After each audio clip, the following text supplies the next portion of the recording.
dir wirklich verdient. Schmecken lassen. Gut. Und aus dem Ducati-Fahrerlager haben wir hier mit der Panigale V4 die Startnummer 129 für Platz Nummer 16. Ich glaube, er bekommt jetzt einen besonderen Applaus hier von seinen Händlern. Servus und herzlich willkommen zu einem neuen Video, meine lieben Hobby-Racer. Wir sind immer noch hier in Kroatien, mittlerweile am Tag 3 mit den Hafenegger Renntrainings angekommen und heute ist Race Day, es wird geballert. Heute Morgen war schon Qualifying, wir sind mittlerweile in der Mittagspause angekommen und heute Nachmittag ist das Rennen. Das heißt, wir haben noch 2 Turns nach der Mittagspause, so Warm-up-mäßig, und dann geht es aber ab ins Rennen. Na, schauen wir mal, was da am Ende bei rumkommt, und ich werde das ganze Rennen für euch dann entsprechend wieder nachkommentieren mit den Kameras. Oben in der Ecke meine Rückfahrkamera und Vollbild die Kamera nach vorne. Daumen drücken, dass das Ganze gut klappt, und dann schauen wir mal, dass wir irgendwie eine gute Platzierung bei rumreißen. Fahren werde ich den King Tire, wie ich auch im letzten Video schon getestet habe. Wer es noch nicht gesehen hat, schaut gerne mal hier oben rein. Da habe ich ein komplettes Testvideo hier über den King Tire Slick gemacht, vorne wie hinten, und bin den ganzen 2 Tage hier an dem Event mal durchgefahren. Ich habe einen neuen Satz drauf gemacht, extra für heute, für Quali und fürs Rennen, und dementsprechend gucken wir, wie das im Rennen dann verläuft. Quaken wir gar nicht lang rum und steigen am besten direkt ein mit dem Start.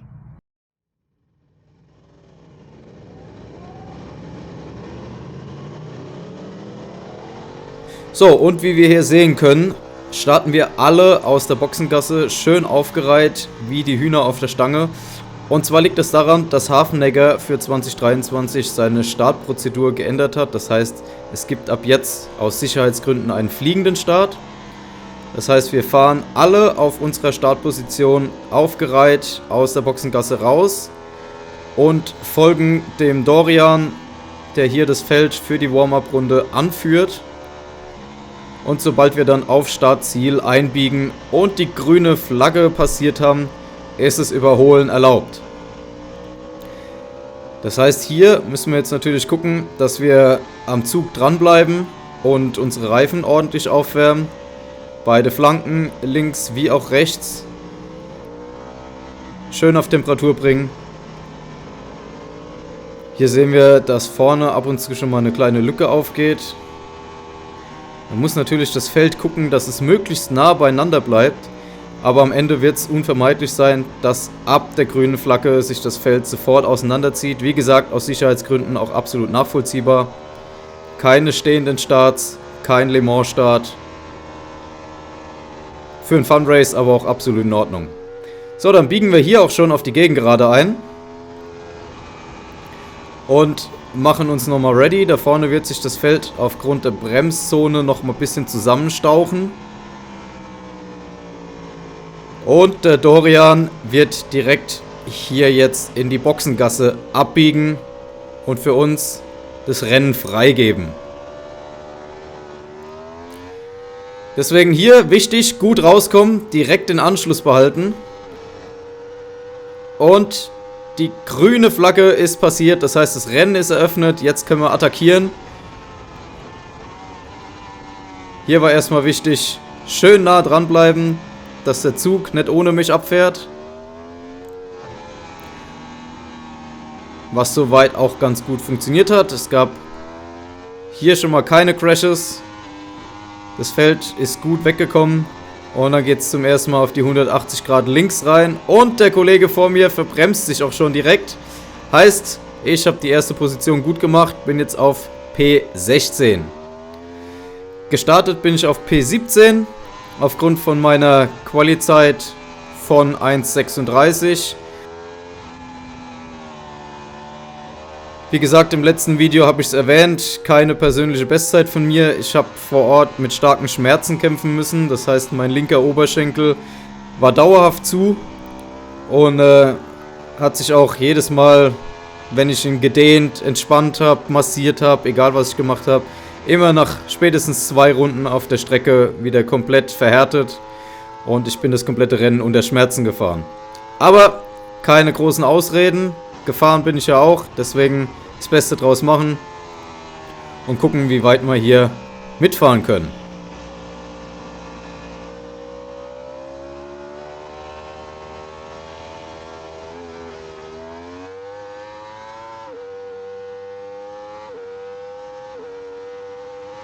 Die erste Runde ist geschafft. Ab geht's in Runde 2. Hinter mir aktuell relativ viel Platz. Das heißt, ich orientiere mich weiter nach vorne und will auf den Zug vor mir wieder aufschließen und die Lücke schließen.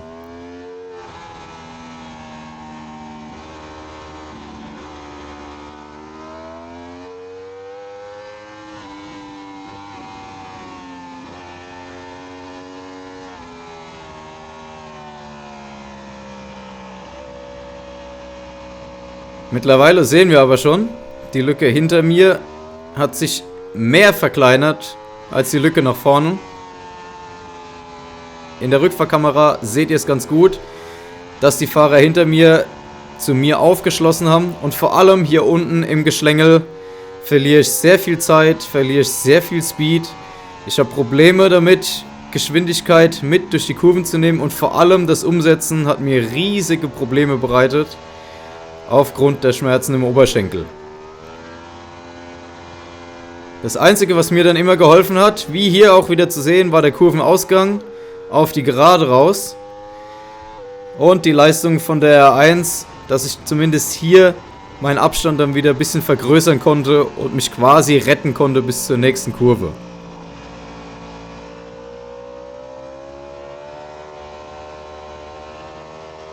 Das Problem war jetzt hier, dass der Kollege hinter mir wesentlich schneller war. Ich verkacke meinen Kurvenausgang auf Startziel, was er dann natürlich direkt ausnutzt und mit einem pumpenden Hinterrad ordentlich an mir vorbeigezogen ist. Er war im Verlauf des Rennens sowieso wesentlich schneller als ich, das heißt, es war nur eine Frage der Zeit, dass er sich hier an mir vorbeistellt und, wie man sehen kann, auch direkt die Lücke schön weit auffährt. Hinter mir drücken schon die nächsten Fahrer. Einer davon war der Kollege, der sich in der jetzt folgenden 180 Grad links in der ersten Runde verbremst hat und der natürlich seine Platzierung wieder zurückholen möchte.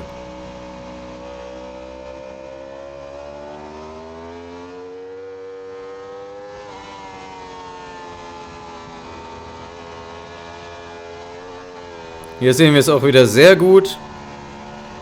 Was Kurvenspeed, Umlegen und so weiter angeht, bin ich einfach schlecht. Da rollen die Gegner immer sehr nah dran und ich stehe denen eigentlich nur im Weg rum. Mittlerweile 4 Fahrer schon hinter mir. Und wir kommen die Kuppe hoch zur Gegengeraden und wir sehen Kurvenausgang, Vollgas. Das ist das, was mich am Ende wieder rettet. Sofort geht eine Lücke auf. Sofort kann ich Abstand rausfahren, bis die Bremsphase kommt und ich in der Kurve wieder im Weg rumstehe. Selbe Bild sehen wir jetzt auch nochmal auf Startziel raus. Die Gegner hängen mir in meinem Heck drin. Kaum geht's aber raus auf Startziel und ans Rausbeschleunigen mache ich mit der 1 dermaßen Meter, dass ich mich dann auch über die Bremsphase raus in die nächste Kurve retten kann. Es war mir natürlich im Rennen selbst so in dem Maß gar nicht bewusst. Ich wusste, dass ich im Geschlängel schlecht unterwegs bin. Ich wusste, dass ich Probleme mit dem Umsetzen habe. Aber dass die Gegner so nah an mir dran sind und die anderen Fahrer von mir so aufgehalten wurden, war mir natürlich nicht bewusst. Ich habe ab und zu mal einen Motor gehört, der nah bei mir war. Aber es hat sich ja auch nie einer vor mich gestellt und reingestochen. Deswegen bin ich in dem Fall einfach mal meinen Stiefel weitergefahren. Die Zeiten auch entsprechend langsam. Ihr könnt es oben rechts sehen, nur 38er Zeiten gefahren. Das ist 4 Sekunden langsamer, als ich im Sommer gefahren bin und wie ich unter Normalbedingungen auch fahre, ohne Schmerzen. Man sieht es auch, der Zug nach vorne ist komplett abgerissen. Da konnte ich gar nicht mehr weiter dran aufschließen. Und ich habe bereits jetzt in der 4. Runde versucht, einfach nur zu, in Anführungszeichen, überleben und das Rennen rumzubringen.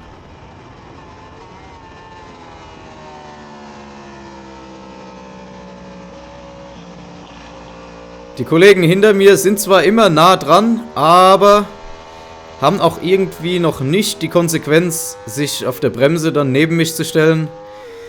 Wenn ich sie sehen würde, dann würde ich selbstverständlich im Fun Race auch zurückziehen und den Platz machen, dass sie an mir vorbeigehen. Was aber aktuell nicht der Fall ist. Und wieder auf Startziel zu sehen, das gleiche Bild. Auf Geraden verschaffe ich mir dann noch ein bisschen Luft, um die nächste Runde zu überleben. Das heißt, ich halte mich hier aktuell stabil im Mittelfeld, Position 17 von 34 Fahrern. Bei Hafennegger ist das Feld generell relativ fix. Die ersten zwei, die haben Zeiten von 29, relativ konstant gefahren. Das heißt, das ist natürlich eine komplett andere Welt als das, was ich hier mache. Aber auf der anderen Seite bin ich hier in der Gruppe unterwegs mit Fahrern, die relativ gleich schnell wie ich sind. Das heißt, wir haben in Anführungszeichen so unser eigenes Rennen gefahren und dadurch dann auch Spaß gehabt.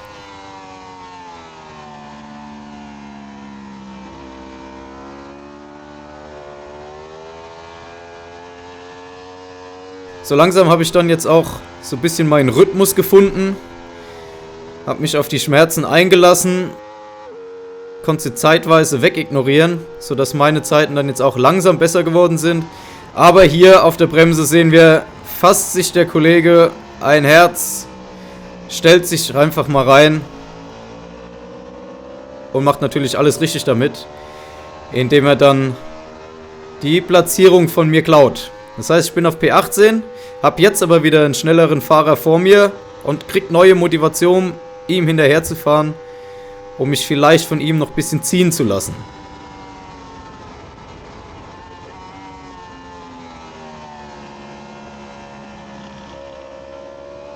Hinter mir wird trotzdem schön weiter gedrückt. Und der nächste Fahrer möchte unbedingt an mir vorbei, ist hier richtig nah in meinem Heck drin. Aber findet aktuell noch keine Stelle, an der er an mir vorbeigehen kann.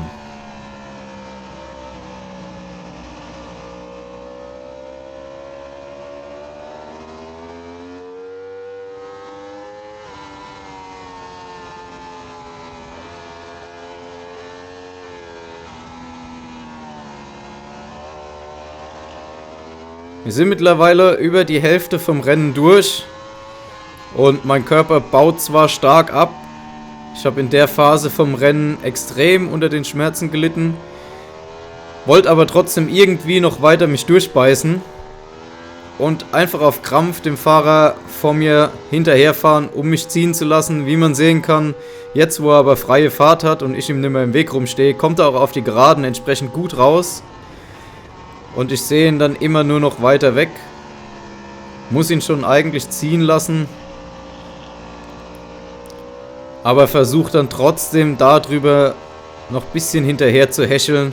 Und fahre in der Phase vom Rennen dann trotz Schmerzen auch noch meine schnellsten Rennrunden. Wir sehen es jetzt. Ich komme hier mit einer niedrigen 1,37 über Startziel. Konnte wieder ein bisschen aufschließen zu ihm und versucht natürlich dran zu bleiben.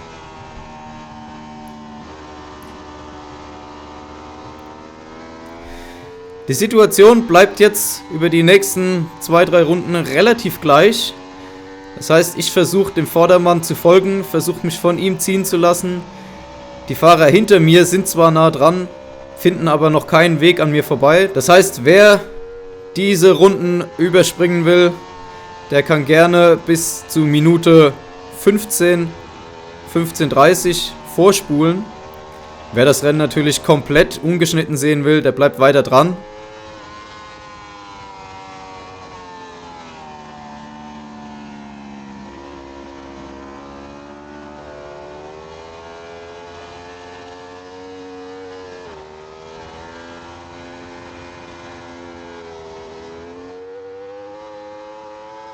Aktuell beiße ich mich einfach nur durch und nutze weiter meine bestehende Taktik auf den Geraden, mir ein bisschen Luft frei zu fahren, um dann die kurvigen Phasen überleben zu können.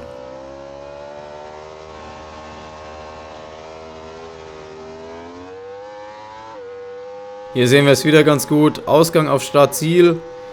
Dann nehme ich auch richtig gut Schwung mit. 6. Gang. Wird ordentlich ausgedreht. Da komme ich auf der Bremse auch schon wieder auf den Vordermann ran. und die Fahrer hinter mir ziehe ich entsprechend mit, sodass wir jetzt wieder in einer schönen Gruppe unterwegs sind.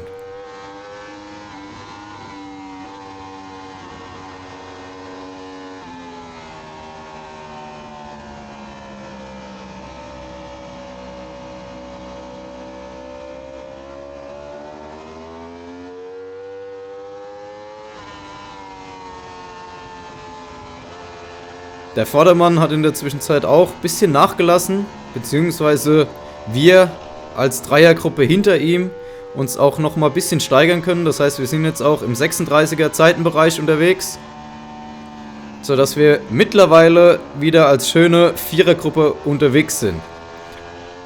Dadurch ergibt sich auch wieder ein schöner, enger Kampf um die Platzierung um P17. Und bei mir kommt quasi aktuell die zweite Luft, sodass ich die Schmerzen gut wegignorieren kann und einfach im Kampfmodus bin.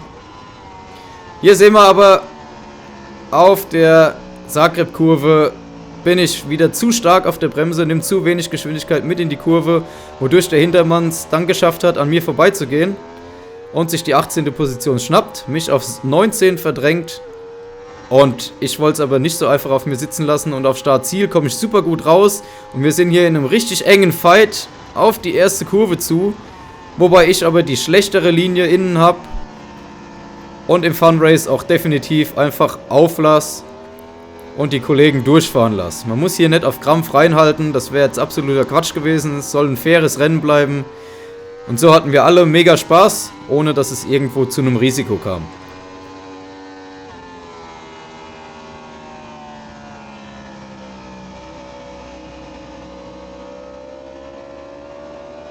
Hier im kurvigen Bereich ist die RSV4 hinter mir auch wieder näher aufgeschlossen, sodass wir zwar jetzt eine kleine Lücke zu den zwei vor mir haben, aber wir insgesamt immer noch als Vierergruppe schön unterwegs sind.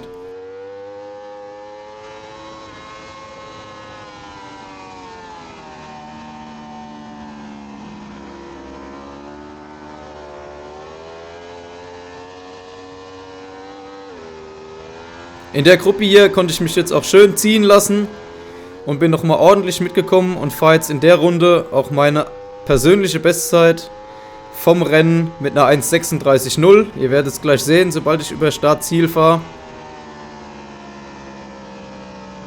Was mich dann am Ende selbst überrascht hat, dass ich meine schnellste Runde so spät im Rennen nochmal gefahren bin, wo ich körperlich eigentlich schon so weit war, dass ich gesagt habe, wenn das Rennen jetzt nicht gleich vorbei ist, dann muss ich es abbrechen und muss rausfahren.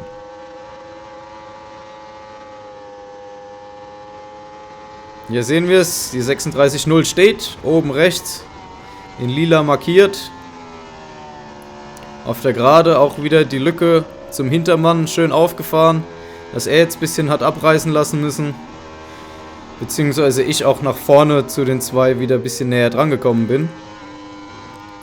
Was aber alles in allem nichts mehr geholfen hat. Ab jetzt war es für mich einfach nur noch durchkommen, irgendwie den Rest vom Rennen überleben. Ich habe jede Runde versucht auf Startziel die Boxentafel zu sehen, in welcher Runde wir uns befinden, um zu wissen, wann das Ganze vorbei ist, weil ich einfach nicht mehr konnte. Aber es war zu klein, es war mir absolut nicht möglich zu erkennen, in welcher Runde ich mich aktuell befinde. Und musste dadurch auch weiter durchbeißen, habe aber im Kopf fast schon abgehakt, dass wenn das Rennen jetzt nicht in den nächsten 1-2 Runden vorbei ist, dass ich es abbrechen werde und rausfahre. Das merkt natürlich auch der Kollege hinter mir. Im Geschlängel steht er mir wieder im Heck drin. Es kommt die obligatorische Vollgaspassage über die Gegengerade, die mich jetzt mal wieder rettet. Hier habe ich mir noch gedacht, wenn ich jetzt über Startziel fahre, fokussiere dich einfach nur auf die Boxentafel, um genau zu erkennen, wie viele Runden es noch sind. Und war völlig begeistert, als ich gesehen habe, Last Lap. Das Rennen ist gleich vorbei, es ist gleich geschafft. Diese Runde noch irgendwie durchstehen. Im besten Fall keine Platzierung mehr verlieren. Die zwei Fahrer vor mir habe ich mittlerweile komplett ziehen gelassen. Das hat gar keinen Sinn mehr gemacht, sich da irgendwie noch näher dran zu kämpfen und da dran zu bleiben. Einfach nur durchkommen, überleben, Rennen zu Ende bringen, nichts mehr riskieren, kein Crash, kein Sturz, kein gar nichts.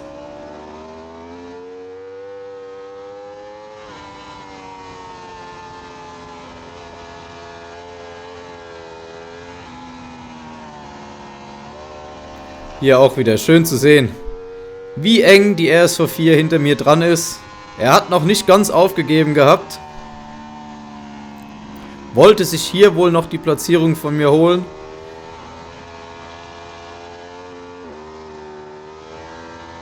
Allerdings, wie die ganzen Runden davor auch, hier wieder Kurvenausgang, Gegengerade, Aufziehen, Leistung, Abfahrt. Richtig schön Platz verschafft, das müsste reichen. Auf der Bremse in die Zagreb-Kurve rein. Ein letztes Mal noch durchrollen lassen. Der Abstand nach hinten ist groß genug. Hier nochmal den Ausgang schön treffen. Alles mitnehmen und damit habe ich ihm dann auch den Zahn gezogen. Kann über Startziel auf P19 fahren. Was am Ende effektiv Platz 17 geworden ist, aufgrund von 2 Ausfällen im vorderen Feld. Glücklicherweise kam es zu keinem Sturz. Alle durchgekommen, wunderbar. Es waren wohl dann technische Defekte oder ähnliches. Genaues habe ich nicht mitgekriegt. Aber Platz 17 ist es am Ende geworden. Hier nochmal ein Shake Hands mit dem RSV 4-Fahrer vor mir, der in der ersten Runde seinen Platz abgegeben hat aufgrund vom Verbremser. Insgesamt war es aber ein super schönes Rennen, hat mega Spaß gemacht. Schöne Fights gewesen. Und am Ende bin ich einfach nur froh, durchgekommen zu sein, ohne Crash, ohne irgendwelche Verletzungen, ohne technische Ausfälle. Und in dem Sinn haben wir es geschafft. Ja, Freunde, das war's zum letzten Rennen 2023 mit Hafneger Renntrainings in Kroatien. Saison leider vorbei, schade, aber keine Sorge, ich guck mal, was ich noch alles auf meiner Festplatte finden werde, um euch über den Winter zu helfen. Ansonsten hoffe ich, ihr habt Spaß gehabt. Lasst ein Like da, wenn euch das Video gefallen hat. Vergesst nicht, unter dem Video zu kommentieren und den Kanal zu abonnieren. Lasst mich gerne wissen, ob ihr Bock auf Outtakes habt von genau diesem Rennevent. Ich habe viel Videomaterial, mega lustig. Ist jetzt kein spezielles Motorradvideo in dem Sinne, wo ihr irgendwas bei lernen könnt, aber mega unterhaltsam. Wenn ihr Bock darauf habt, lasst mich gerne wissen, haut es unten in die Kommentare rein und dann könnt ihr euch nächste Woche auf ein spezielles Outtakes-Video freuen. In dem Sinn natürlich wieder mal vielen Dank fürs Zuschauen. Wir sehen uns im nächsten Video. Bis dahin, macht's gut, haut rein und ciao, ciao.